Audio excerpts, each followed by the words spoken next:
Pero voy a saludar a nuestro invitado especial, que está en España, que está en Madrid, que le dicen el ingeniero, que debuta en esta pantalla con nosotros en Tigo Sport, Pedro Sáenz.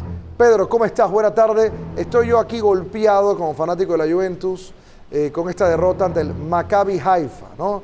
Me duele en las entrañas porque al final la respuesta de Allegri siempre ha sido se lesionó Pogba, no tengo a Chiesa, ahora se lesionó Di María, o hay una guerra en Ucrania contra Rusia. Entonces, no sé qué más se va a agarrar el proyecto Allegri, aparte de que está blindado contractualmente, para seguir viendo esta imagen vergonzosa de la Juventus, no solamente en Europa, sino también en Italia. ¿Cómo estás, Pedro? Bienvenido al marcador. ¿Qué tal? ¿Cómo estáis, amigos?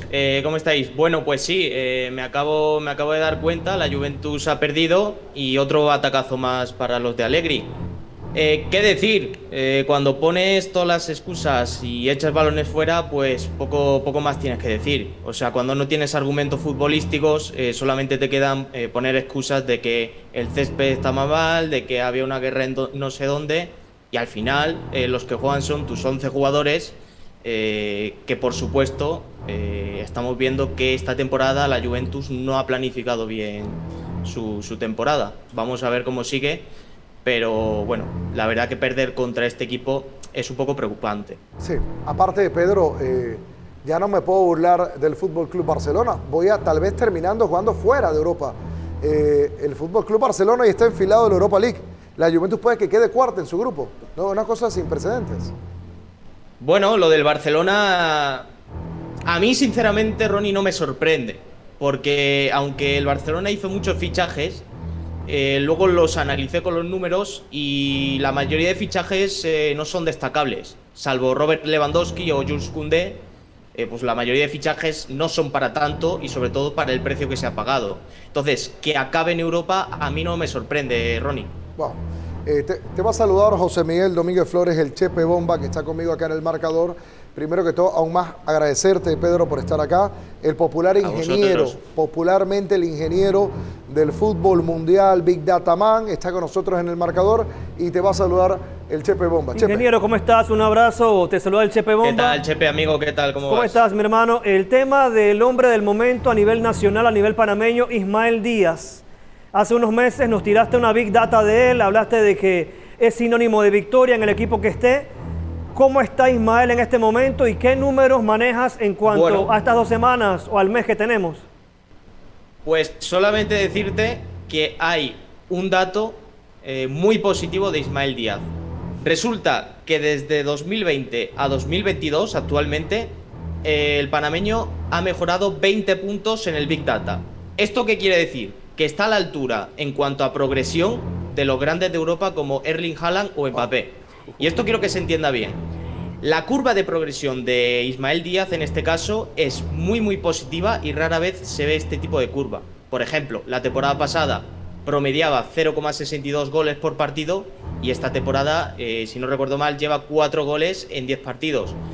Lo hace mejor como extremo izquierdo y también tengo que decir que el Big Data puntúa bastante bien Ismael Díaz como delantero o cerca del punta. Puntúa bastante bien. Me gustaría verle un poco más centrado al área, un poquito más. Impresionante Pero sobre todo, sí, el dato que me deja helado es la curva de progresión que este chico en 2 años ha tenido. O sea, es que se podría decir que está para un grande, o sea, está para ir a una liga mucho más competitiva que la ecuatoriana. Pero Pedro, al final Ismael Díaz, no sé cuánto vale en Transfer Market, pero con este dato... Cerca de 2 millones de euros. ¿Y con este dato cuánto puede valer realmente? Pues si los grandes equipos se dan cuenta, seguramente este jugador suba mucho su precio. Al final es una burbuja que se va hinchando y conforme se hable más de este jugador, pues su precio subirá. Yo no soy gran partidario de comparar el precio, porque muchas veces el rendimiento del jugador no hace justicia a su precio. Por ejemplo, a mí Ismael Díaz, yo perfectamente pagaría por él 30 millones. Lo que pasa es que de momento en Europa se conoce poco y me extraña mucho porque la verdad que está haciendo muy buenos encuentros. No, estoy en shock. 30 millones por Ismael Díaz. O sea, si tú fueses asesor de Monchi del Sevilla, que le gusta la Big Data, que fue para mí el pionero del Big Data, por lo menos en el fútbol español, para muchos la referencia mundial es Monchi, en esta crisis del Sevilla, a San Paoli le pones a Ismael Díaz en el tapete, ¿no? En el pupitre. Actualmente es un jugador perfecto para fichar por un coste muy bajo y a una calidad bastante alta. Sería el típico jugador que de repente se descubre que nadie conocía y de repente es una joya y todo el mundo lo conoce. Para mí es un jugador de lo mejorcito en cuanto a calidad-precio. O sea, creo que perfectamente podría competir en una liga como la española. Mira, acabas de hablar de algo desconocido que puede ser un boom. Y acabo de leer en tu cuenta Twitter, @Pedro Sáez Arenas, que pones a Vicha Kvaratskhelia como el cuarto mejor delantero actualmente. Ese es tu tweet. Y Vicha Kvaratskhelia es el número 77 del Napoli y hasta hace 3 meses el mundo entero no sabía de él. ¿Cómo llega este jugador georgiano que militaba en su nación a ser para mí uno de los mejores jugadores de la Champions League actualmente? Bueno, pues la verdad que el Nápoles ha hecho los deberes bien.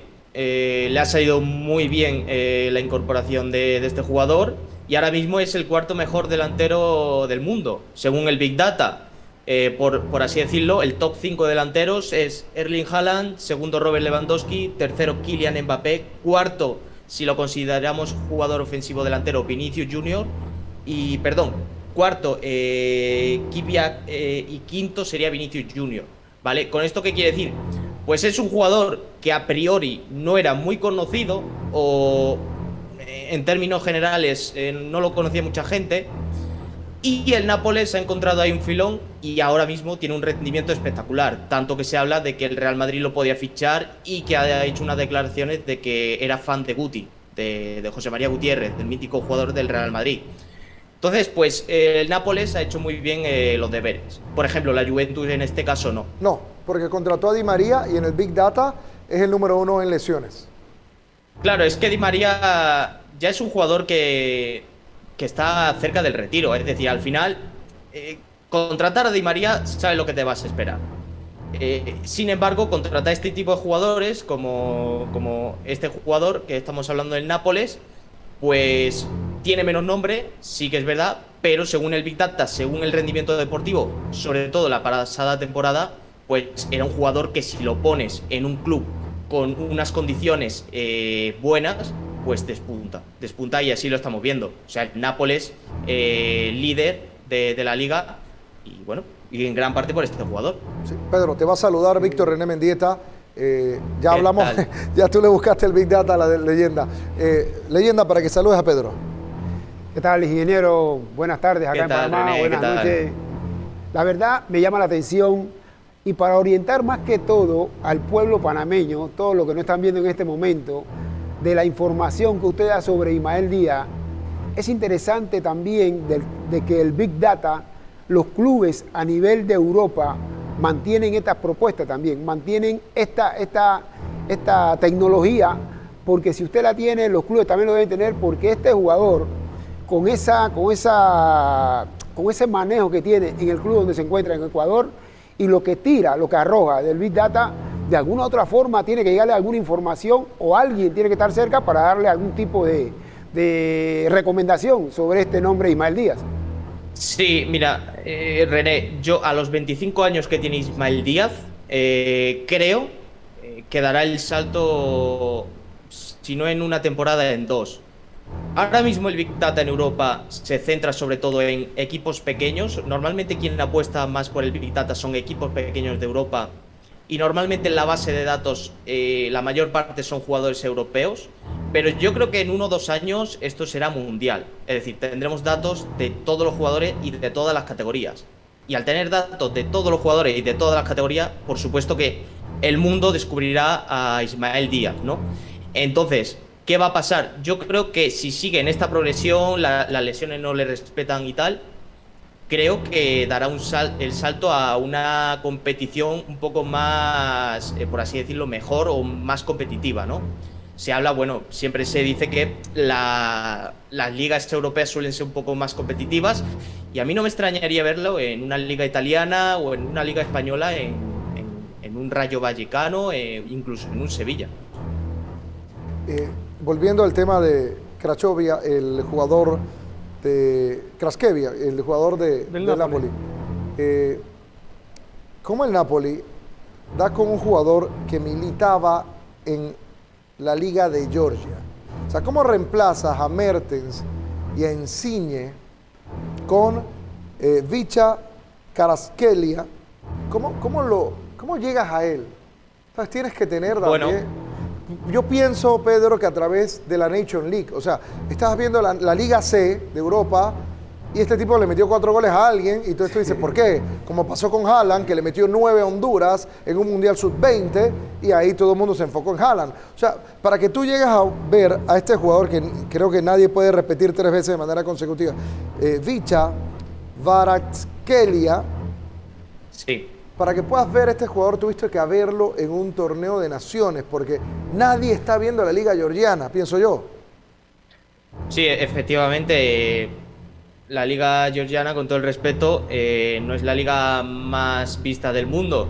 ¿Cómo se ve esto? Bueno, pues puede ser que el jugador en un partido puntual destaque mucho, como pasó también con Erling Haaland, o que de verdad tengan datos sobre este jugador y le hayan hecho un seguimiento temporada tras temporada. Y al final, si tú a un jugador registras todos sus datos deportivos, el jugador, por mucho que juegue en una liga menos conocida, en el Big Data saltan las alarmas.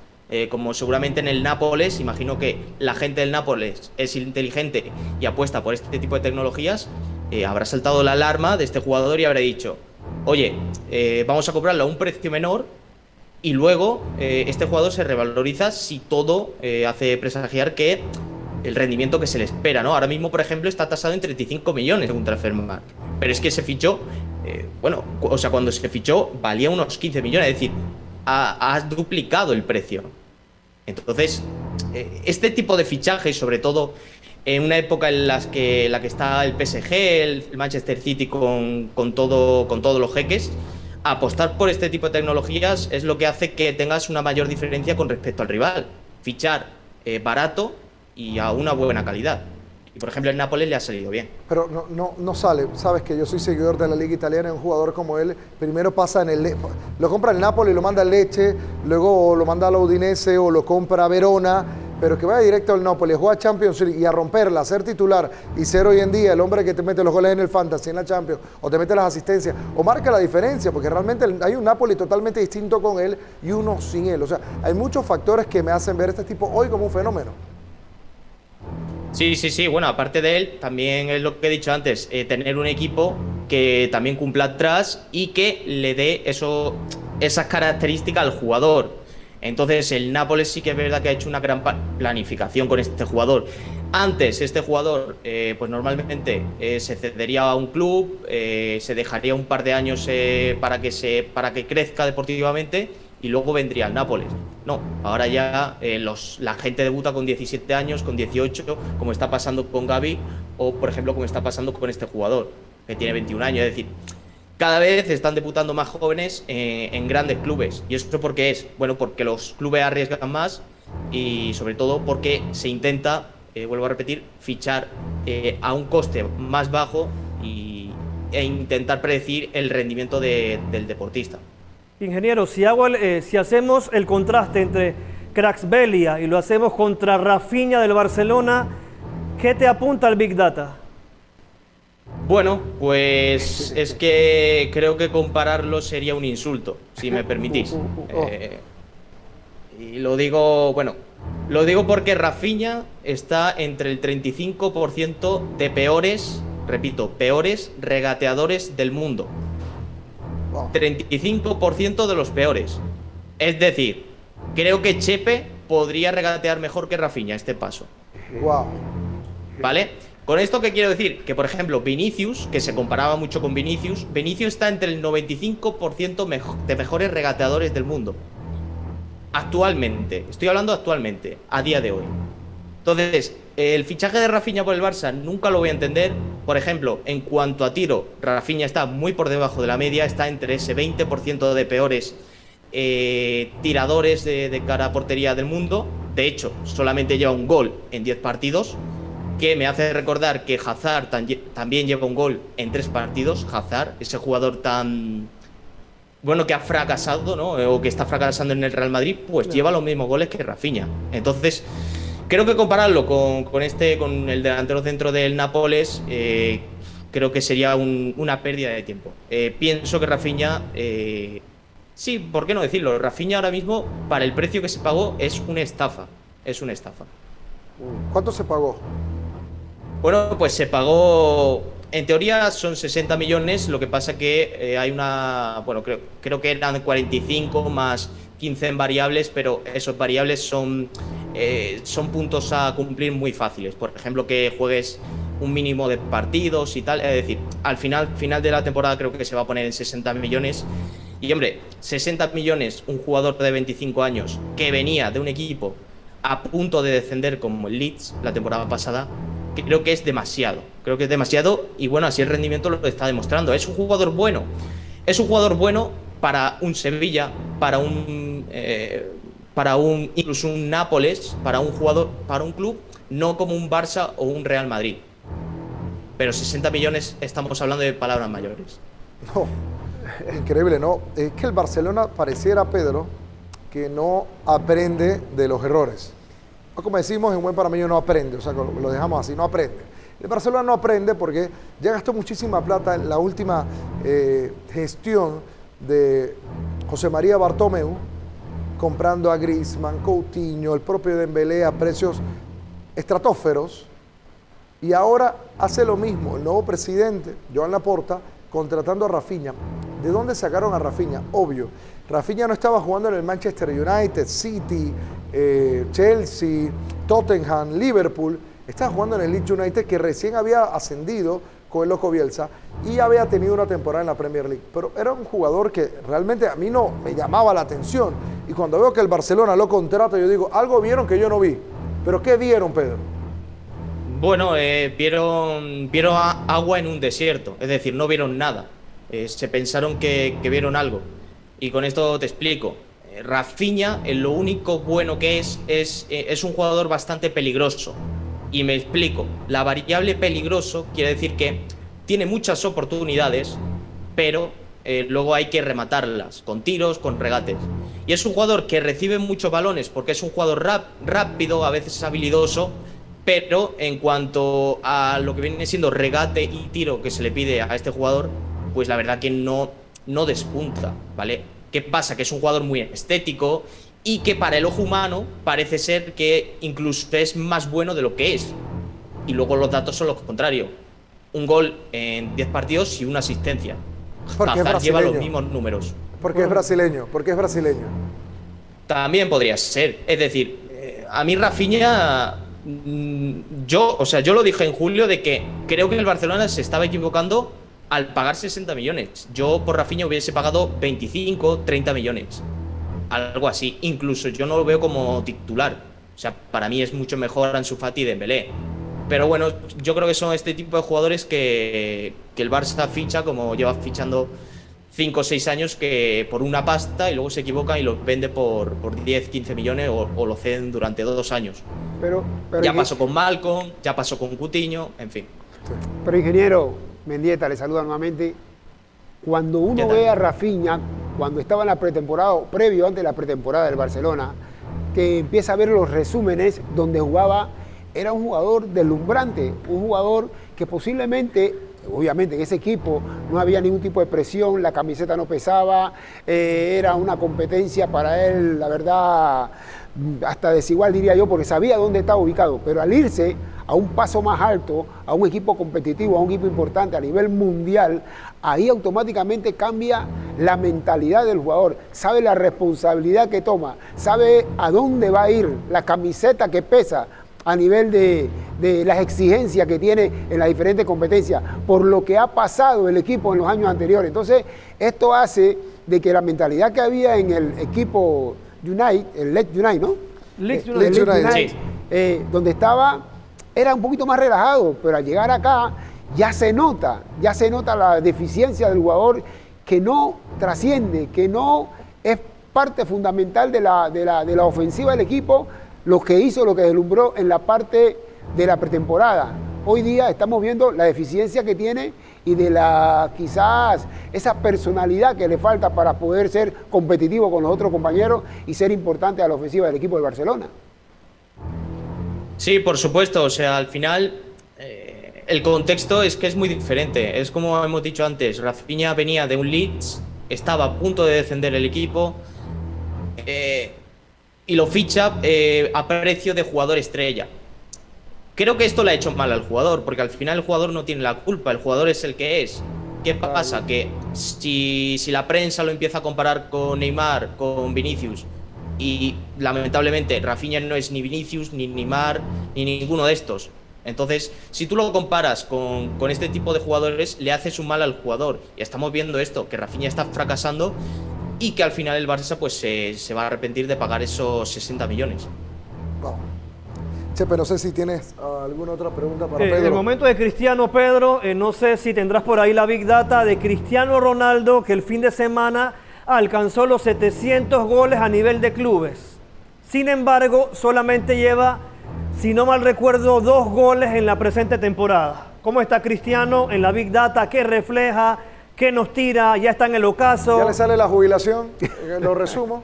Bueno, yo a Cristiano no le daría por muerto, ¿vale? Para poneros en contexto, de 0 a 10 puntos, Cristiano actualmente tiene 3,5 puntos. Es decir, es una nota baja.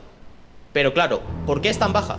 Porque ha jugado poco. Es que el entrenador no cuenta con él. Y con lo poco que ha jugado, creo que ha hecho cositas. Entonces, creo que si le das confianza a Cristiano, podríamos ver todavía a un goleador muy interesante. Luego, por ejemplo, por compararlo con su archienemigo, ¿no? Deportivamente hablando, Leo Messi, que esta temporada parece ser que ha vuelto o está volviendo. Messi, entre 0 y 10 puntos, ahora mismo tiene 7,7 puntos en el Big Data. Ahora mismo Messi, hay un dato que destaca mucho y es que ahora mismo, en cuanto a regates, es el mejor regateador del mundo. Oh. Ahora mismo. Parece ser que Leo Messi ha vuelto. ¿Pero por qué ha vuelto? Porque le dan más oportunidades. Si a Cristiano le das más oportunidades, porque ha jugado casi la mitad que Messi, pues veríamos una diferencia aún menor. Ahora mismo Messi está mejor que Cristiano, pero es que claro, Cristiano yo no le echaría la culpa a Cristiano, yo le echaría la culpa a la situación. Creo que hay que confiar en Cristiano por la mentalidad que tiene, por la calidad que tiene. Y vamos a ver si con más minutos a lo largo de la temporada esa diferencia de 3 a 7 puntos se consigue un poco contrarrestar, ¿no? Pero actualmente la verdad es que Messi parece ser que ha vuelto. Okay. Bueno, Pedro, te quiero agradecer. Hay mucha audiencia tuya acá en Panamá. Hay mucha gente que te quiere acá en Panamá y que va a tomar todas tus palabras como lo dice la ciencia o lo dice el Vaticano, como si fuera una ley. Y te agradezco que siempre estés con nosotros acá en El Marcador, para que aproveches esta última participación y lo salude a toda esa afición panameña que sigue tu trabajo en redes sociales y que lo sigue ahora también en El Marcador, Pedro. Bueno, pues nada, amigos panameños, la verdad que es un placer estar aquí con vosotros. Me encanta la comunidad panameña. Estoy siguiendo cada vez más el fútbol de Latinoamérica, de Panamá, de Ecuador.